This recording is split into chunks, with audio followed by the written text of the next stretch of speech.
Remember that BBC African Eye documentary, Sex for Grades? That was what Senator Natasha Akpoti's interview with Arise TV brought to mind. The other time we saw Senator Natasha protesting on the floor of the Senate House about her sitting position, and she was making lots of allegations about being dehumanized and silenced in the House of Senate, privileges taken away from her, and she was really upset. Some people were like she should have been more strategic in the way she handled it, while other people felt, yes, she did what she had to do because she had taken it up to here, so she had to just express herself. She went on to Brekete family show to shed more light about why she reacted like that. And then the next thing we heard from Senator Natasha was 100 billion naira lawsuit filed against the Senate President and his aide for allegedly defaming her. I didn't see the Facebook post, but according to her, part of it read that Senator Natasha knows nothing about how the House is conducted. She only knows about pancaking her face and wearing transparent clothes to the House, which I found really disgusting and disturbing, because of all the things you could say about her, it's her appearance you picked on. The first time on the floor of the House, it was the Senate President saying, Senator Natasha, this is not a nightclub. Then now you are saying the only thing she knows how to do is pancaking her face and wearing transparent clothes.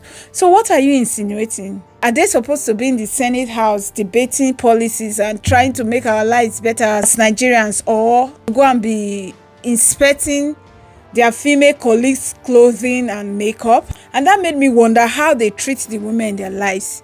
If the sum of a woman is her makeup and her clothing, that's all they think a woman is. And you know, if a beautiful and intelligent woman refuses to fit into a mold that the society has created for her, in Nigeria, she's either an ogbanje or she's ashawo. They will find a way to go after her integrity. They did not attack her policies. They went after her appearance. And this is somebody's wife, somebody's mother. And she is a senator of the Federal Republic of Nigeria.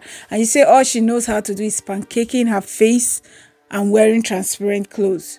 So Senator Natasha slammed them with 100 billion naira lawsuits. Everybody was trying to hear more from Senator Natasha because that outburst, it looked like all this for a change of seats. But she explained her position. And when she came on Arise TV, she said a lot. And then the bombshell. She alleged that the Senate President was asking her for some kind of personal favors. You know, I said it in my last video that Senator Natasha and Senator Akpabio, they are family friends. Senator Akpabio attended her wedding, her son's birthday party, and Senator Natasha also attends his family's celebration. So I was like, why are they at each other's throat like this? Like, they don't just like themselves. Whatever happened. So on Arise TV News, Senator Natasha alleged that the Senate President hit on her twice, telling her that if she agrees to his advances, it will make things easier for her, that she won't have to worry about anything. I went to him in his office and I said, Senate President, you know how important this Ajaokuta Steel Company to me is. You know how important it is to my people and to Nigerians. I've noticed that you have stepped down this motion. As a matter of fact, a number of senators told me, go and see him and plead with him so that he would take it. I was like, sir, please, why can't you take this motion? It's very important. It's been listed. Then it was listed the third time I stepped down. He then said, Natasha, I'm the chief presiding officer of the Senate. You can enjoy a whole lot if you take care of me and make me happy. She's there to represent her people. To do her job, does she have to warm anybody's bed to do her own job that her people hired her to do? In the university, when a lecturer is trying to knock a student for grades, some students give in because they're afraid of the consequences. But this is somebody trying to do her job, which her people, because the Senate President is not her boss. Her boss are her people. They sent her to the House to represent them. Now she is not able to do the job because she did not give in to someone's advances.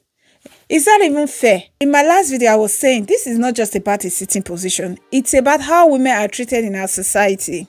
How many men would face this kind of harassment? And the one that is paining me, Senator Ireti, when she was talking on her own interview, it sounded like she was excusing the bias against women in the House. She said she's always there to support Senator Natasha, but she feels that Senator Natasha is not handling things the way it should be handled. Senator Natasha had said that the other female senators were calling her to withdraw the case. Senator Ireti said yes, because they felt it could be handled in a different way.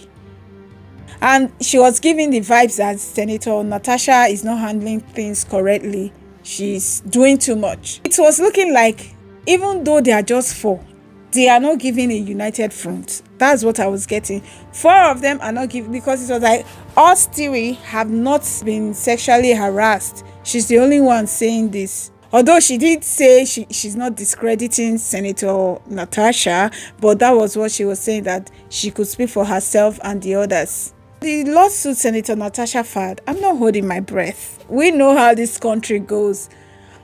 I know that lawsuit may not go anywhere, but Senator Natasha has put everybody on notice that she's not to be messed with.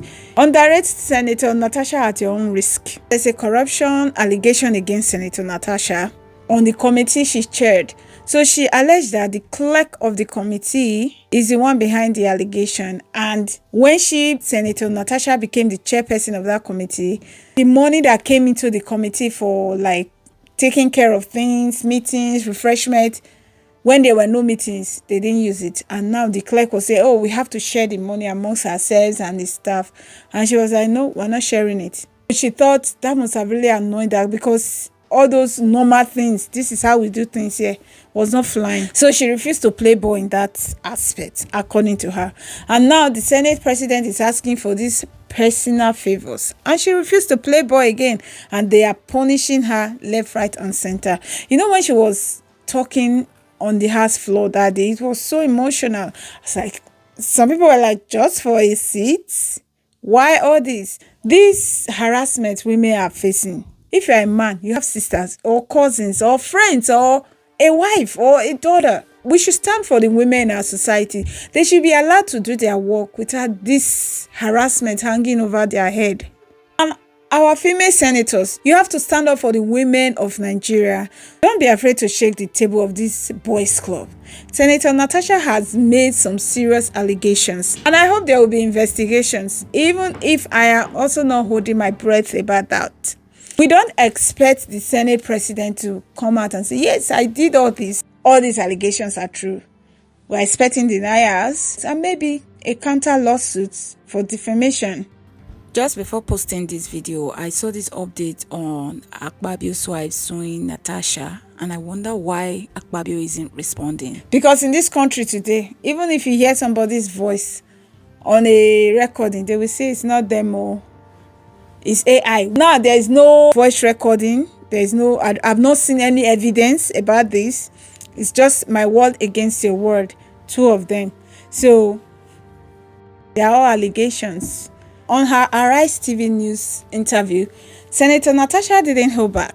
She accused Akpabio of pressuring her for personal favors, and her coming on Arise TV News to lay these allegations open to Nigerians is a way of telling them that she's actually not afraid of them. And Senator Natasha isn't helping matters. She's working, she's refusing to steal money, she's not doing things the way they want to do it, the old ways they like doing things, where there are no changes, where you're not working for the people but working for your own self. And she has won the Senator of the Year. Many of the other senators may think she's doing too much. We need more senators like Senator Natasha Akpoti-Uduaghan that is not afraid to speak truth to power and stand up for what is right. Thank you for watching. If you love what you're hearing here, please like and subscribe to our channel. See you on the next one. Stay safe out there. Bye.